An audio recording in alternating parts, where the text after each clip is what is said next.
My girlfriend, who will later become my wife, is making her first visit to my home city of Atlanta in early 1968.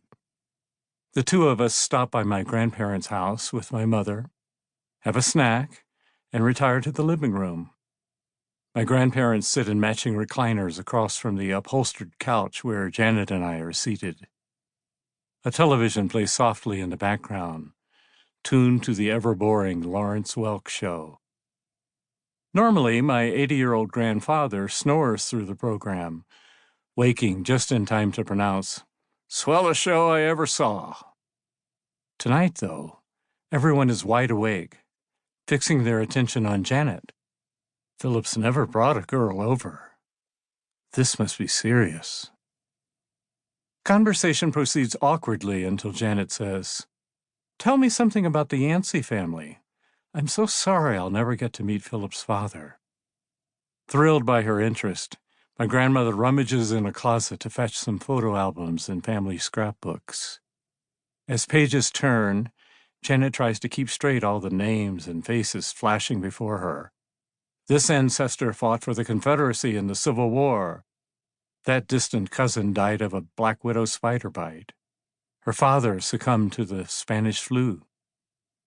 Suddenly, a folded clipping from the Atlanta Constitution flutters from the album to the floor, newsprint yellowed with age.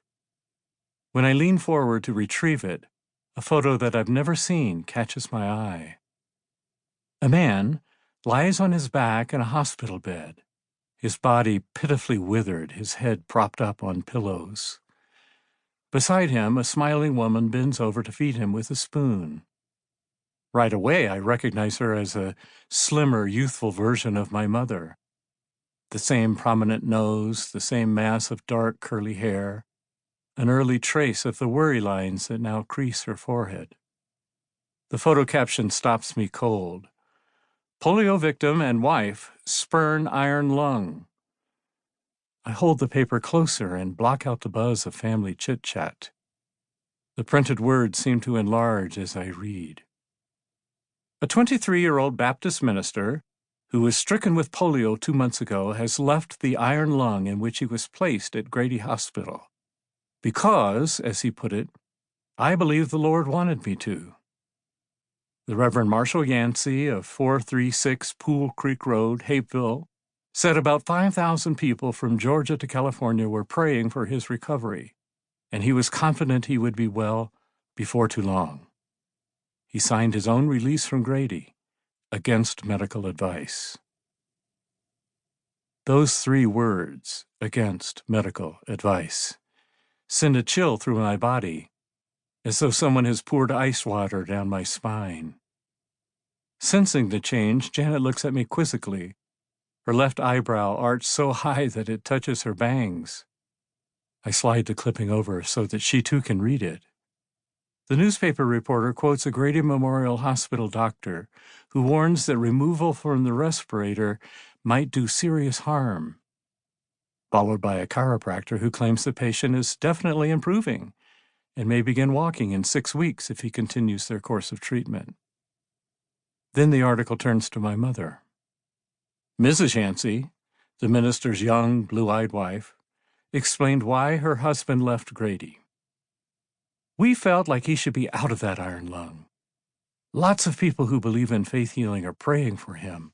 We believe in doctors, but we believe God will answer our prayers and he will get well." I glance at the newspaper's date. December 6, 1950. 9 days before my father's death. I flush red. Janet has finished reading. "Why didn't you tell me about this?" she asks with her eyes. I mime surprise, because I didn't know. Dozens, scores of times I've heard the saga of my father's death, how a cruel disease struck down a talented young preacher in his prime, leaving a penniless widow with the noble task of wresting some meaning from the tragedy.